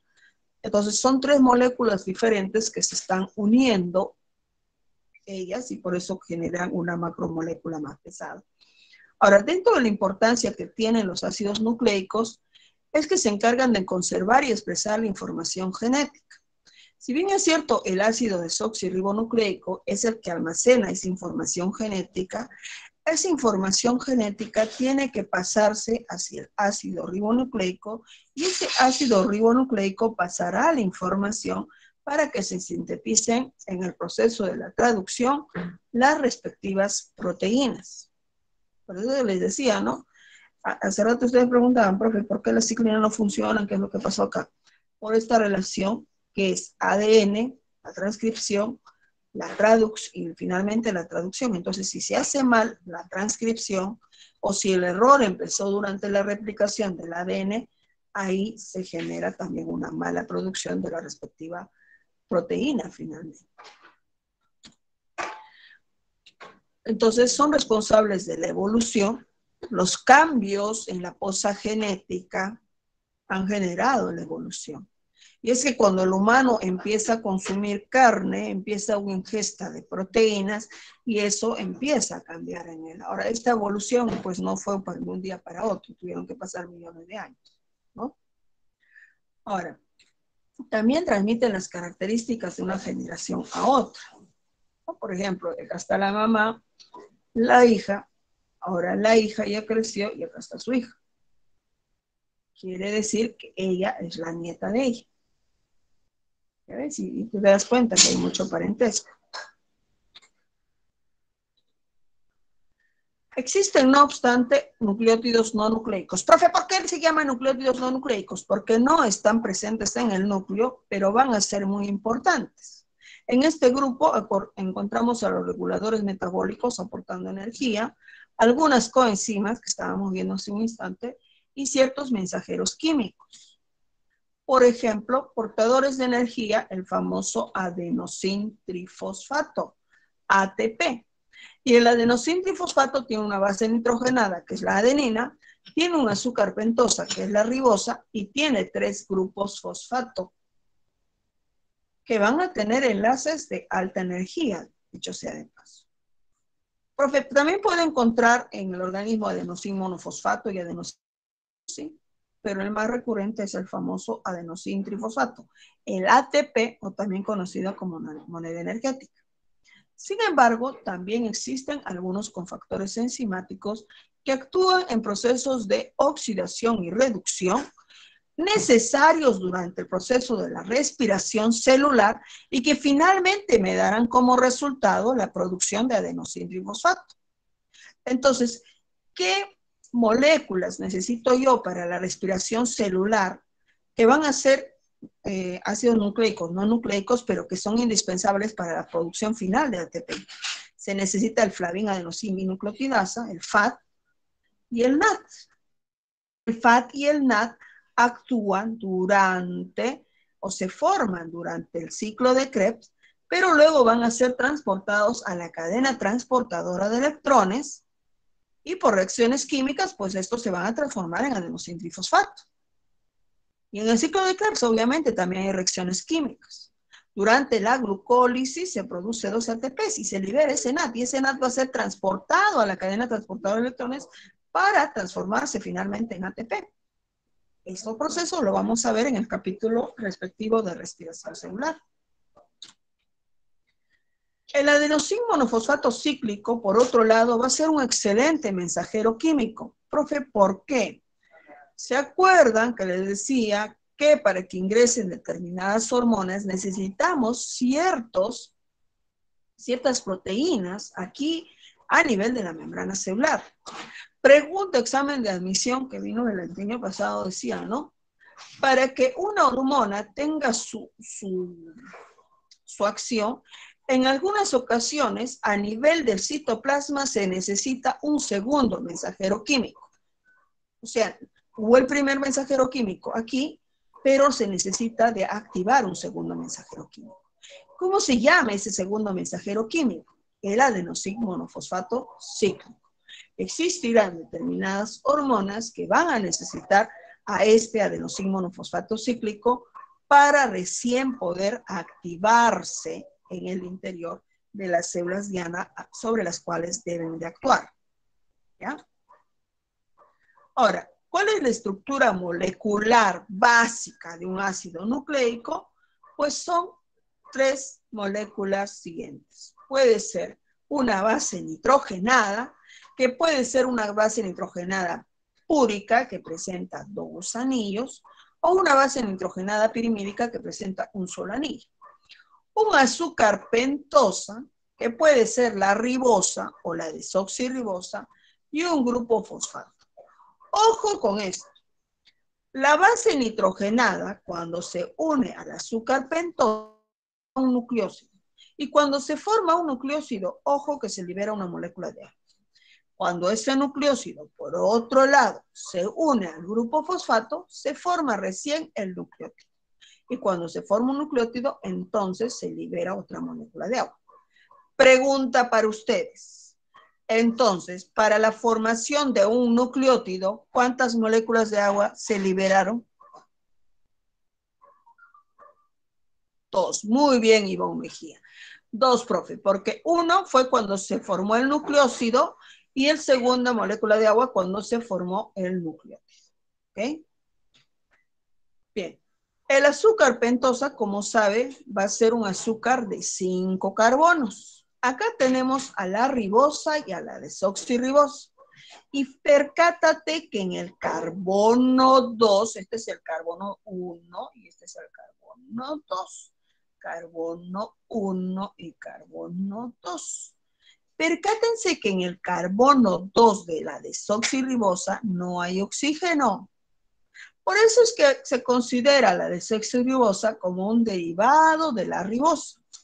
Ahora tú te preguntarás, ¿dónde encuentro a la ribosa? La ribosa se va a encontrar formando parte de los ácidos nucleicos como el adenosín trifosfato y el ácido ribonucleico.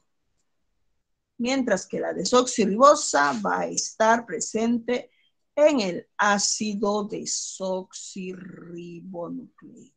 ¿Ok? Ahora, la base nitrogenada puede estar formada por estructuras de 2 anillos llamadas purinas o bases nitrogenadas púricas también, ¿ya? No te olvides, se le dice purinas o bases nitrogenadas púricas. En este caso tenemos a mi amiga la adenina y la guanina.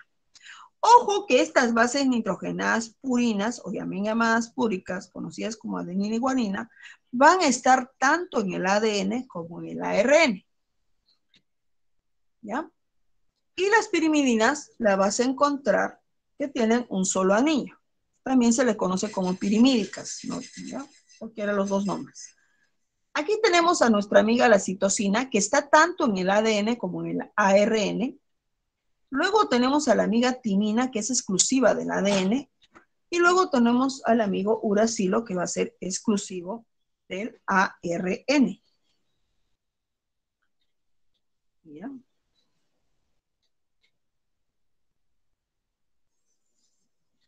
Acá avanzamos rápido. Ahora, en el caso del ADN, esta es una cadena doble helicoidal. Esta cadena doble helicoidal tiene las bases nitrogenadas adenina, timina, guanina y citosina. Ahora, tanto para ADN como para ARN, recuerda que vamos a tener también el grupo fosfato. Pregunta, cuando uno dice, ¿no? El carácter ácido de los ácidos nucleicos está dado por el componente llamado, ya sabemos que es el grupo fosfato, ¿ok? Entonces, este tiene una doble cadena helicoidal, tiene las bases adenina, timina, guanina y citosina, y esta molécula del ADN es una macromolécula, es pesada porque está formada por 2 cadenas de polinucleótidos que se van a estar interconectando entre sí. Está presente en el núcleo, si bien es cierto, pero en el núcleo lo tenemos bajo esta forma. Profe, ¿acaso habrán otras estructuras en las que el ADN no tenga esta forma? Sí. Por ejemplo, en la mitocondria, el ADN es circular. En el cloroplasto, el ADN es circular, por si acaso. ¿Ya? El ARN es una cadena simple, está formado también por nucleótidos cuya base nitrogenada propia viene a ser el uracilo y su azúcar viene a ser la ribosa. Es más pequeña que el ADN. Ahora, el ADN está implicado en lo que viene a ser la transmisión de los genes, se replica o se transcribe a ARN. Y el ARN es la molécula que va a estar implicada en la síntesis de proteínas. Cuando hablamos del ADN, este ácido desoxirribonucleico está formada por dos cadenas de polinucleótidos que se están uniendo unas a otras.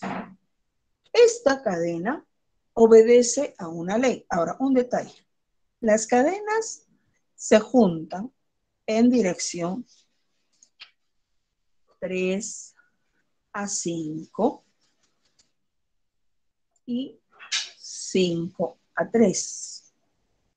Profe, eso no entiendo, dices tú. ¿Por qué 3, 5, 5, 3? Y eso te voy a explicar acá.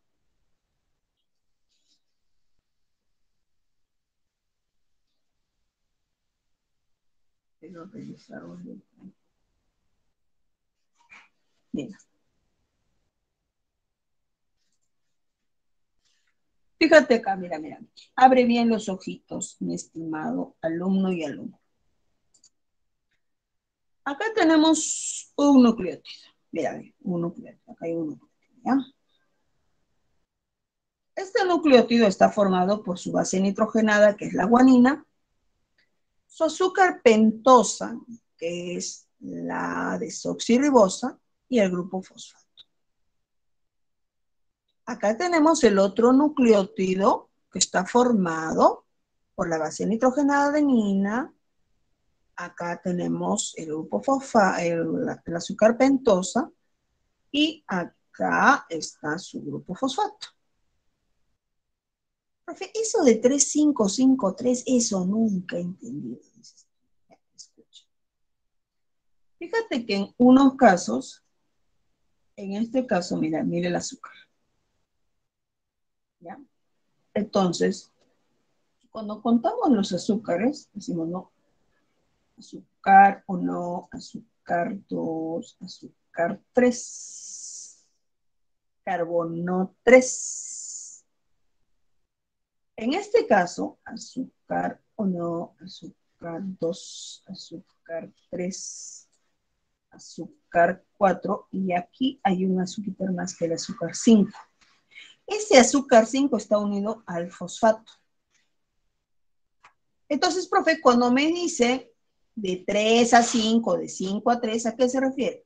A que se está uniendo el nucleótido con su carbono 3 al carbono 5 del otro nucleótido. A eso se refiere cuando te dicen 3, 5.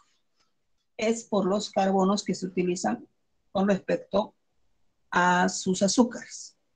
Y si es de 5 a 3, por ejemplo, te digo, ¿no? De 3 a 5, este va de 3 a 5, y este va de 5 a 3.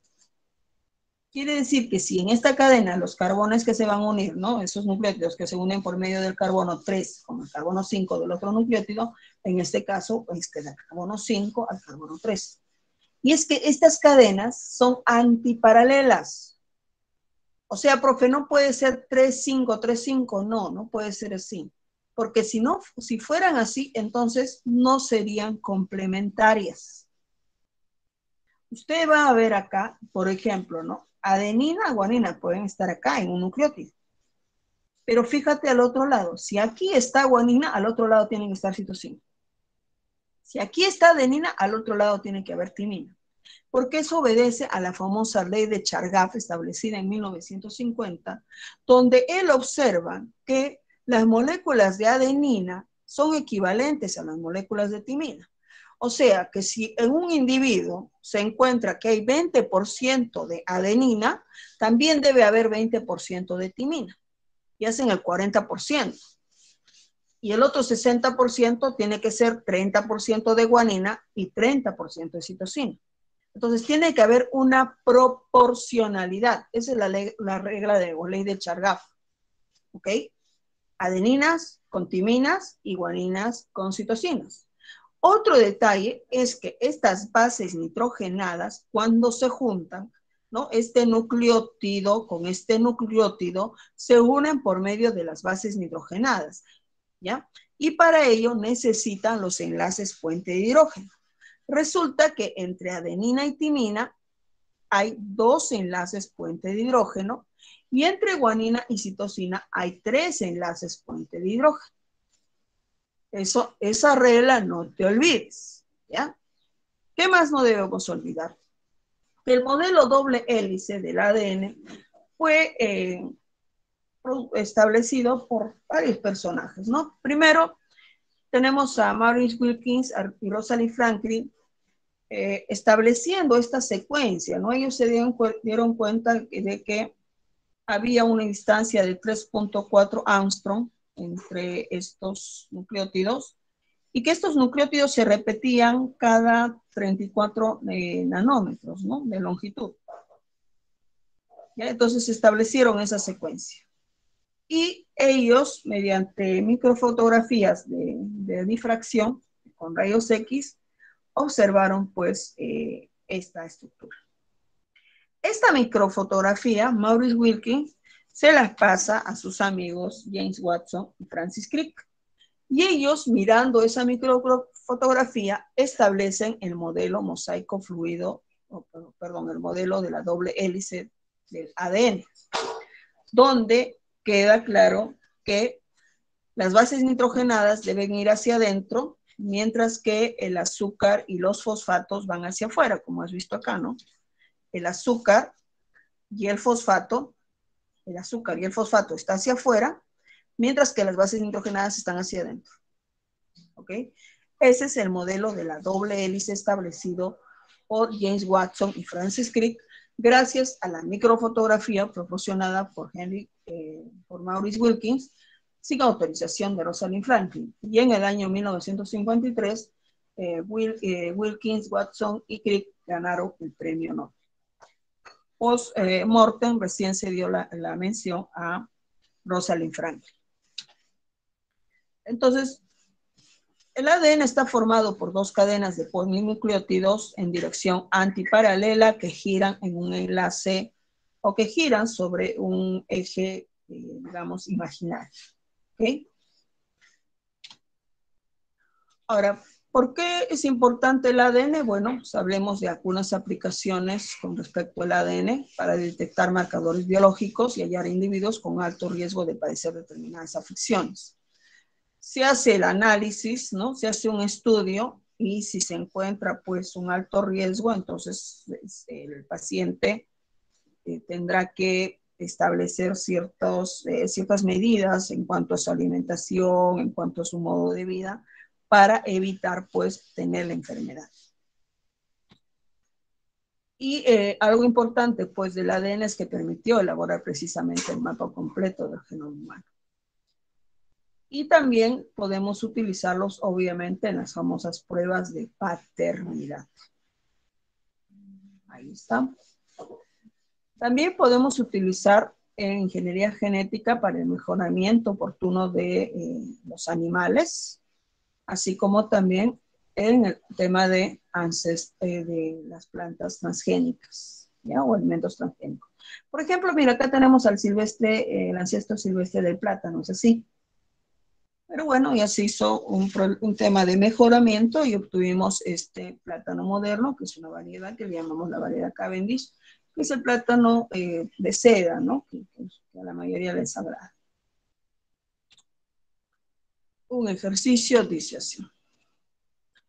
Dice, Lucero es una reconocida bióloga especializada en biología molecular. Ella está analizando el material genético de un plásmido bacteriano y llegó a contabilizar 20% de nucleótidos de adenina. Inferir qué porcentaje hay de guanina en la muestra. A ver, acá lo que te mencionaba hace un rato, ¿no? Acuérdense de la regla de Chargaff. Ya, nos dice, hay 20% de adenina. Si hay 20% de adenina, quiere decir que debe haber 20% de timina. Ya sé, y 40%. Entonces, muy bien, profe. Entonces, el otro 60% es 30%, como ya te había mencionado, de guanina y 30% de citosina. Muy bien, chicos.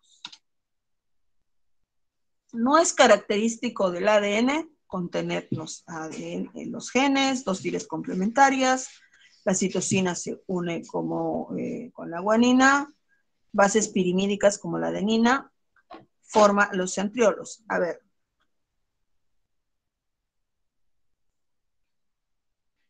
No, dice no es característico. Muy bien, profe, 4 y 5. Porque la adenina, para empezar, es una base púrica. ¿Ya? Y lo que hace el ADN cuando se compacta, forma a los cromosomas, no a los centriolos. En el caso del ácido ribonucleico, rápidamente podemos indicar que esta está formada por una sola cadena de polinucleótidos cuyo azúcar viene a ser la ribosa y cuya base nitrogenada propia viene a ser el uracilo. Ahora, a diferencia del ADN, podemos encontrar algunos tipos de ARN. Por ejemplo, el ARN de transferencia, el ARN mensajero, el ribosoma, el nucleonal y el pequeño nuclear. De esos 5, hay 3 que van a ser los más importantes. El ARN mensajero, que forma los codones. ¿Y estos codones cómo se forman, profe? Del proceso de la transcripción. ¿Y eso dónde sucede la transcripción? Sucede en el nucleolo, estructura que está en el interior del núcleo. Luego de la transcripción, este ARN mensajero va a viajar hacia los ribosomas y vamos a tener al ARN de transferencia, que va a tener al anticodón. Profe, ¿y este anticodón dónde la voy a encontrar? En el ribosoma. Y luego ese anticodón va a ser leído adecuadamente en el ARN ribosómico. ¿Y qué cosa es lo que va a leer, profe? Lo que va a leer son los aminoácidos.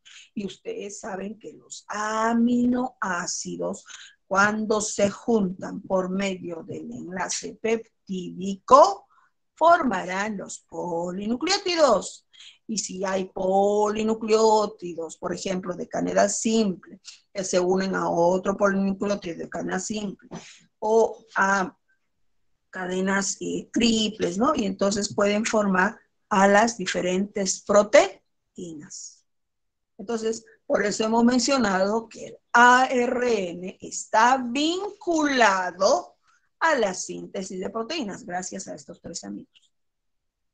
Y bueno, el ARN pequeño nucleonal forma ribonucleoproteínas y constituyen la parte del nucleolo, en el caso del ARN nucleonal, ¿no? Ahí están las 3 más importantes, el ARN mensajero, el de transferencia y el ribosoma. Chicos, entonces acá tenemos, ¿no? Dice, la diferencia entre ADN y ARN se relaciona con el radical correspondiente al carbono 3 de la pentosa, el número de hebras de cada molécula y la posición de bases nitrogenadas. A ver, ¿cuál sería la diferencia acá? Ya. Solo 2, ¿no? Porque, acuérdate, en el ADN son 2 hebras y en el ARN es una sola hebra. ¿Ya? Acá acuérdate, ¿no? Carbono 3 a carbono 5, siempre están generalmente en esa dirección, ¿ya?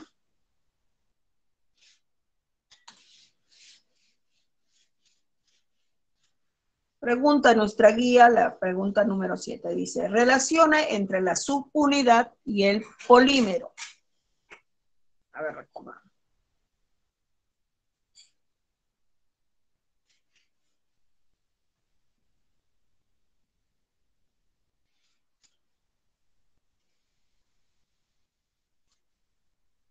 Proteína, amino, muy bien. Adeninúcleotido, el ácido nucleico, muy bien. Polisacárido de las glucosas. Y ácido linoleico, que es ácido graso, muy bien. Pregunta guía número 8. Dice, para la formación de proteínas, la secuencia de aminoácidos está determinada por la secuencia de codones que se encuentra en, muy bien, el ARN mensajero. No nos olvidemos de esto, ¿ya? En ARN mensajero, codones, ARN de transferencia, anticodones, y los que van a terminar de leer esos anticodones para formar aminoácidos es el ARN ribosomal. Y nos dice, ¿no? Señale lo correcto. Dice, el ADN se encuentra en los organismos eucariontas formando la cromatina a nivel del citoplasma.